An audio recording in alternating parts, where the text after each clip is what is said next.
special letters in the alphabet? They're called vowels. The vowels are A, E, I, O, U. Vowels are like the voice of our words.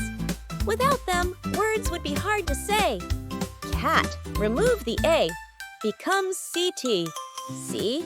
Without vowels, words sound all squished up. Every English word needs at least one vowel. That's what makes words sound clear. A. I can be short like in cat or long like in cake. E. I can say A in red or E in tree. I can say E in sit or I in kite. O.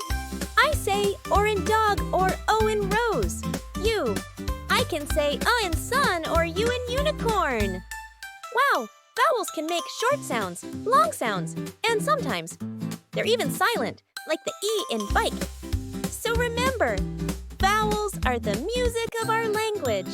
They make words sound beautiful and fun to say. Now that you know vowels, you can read and spell so many words.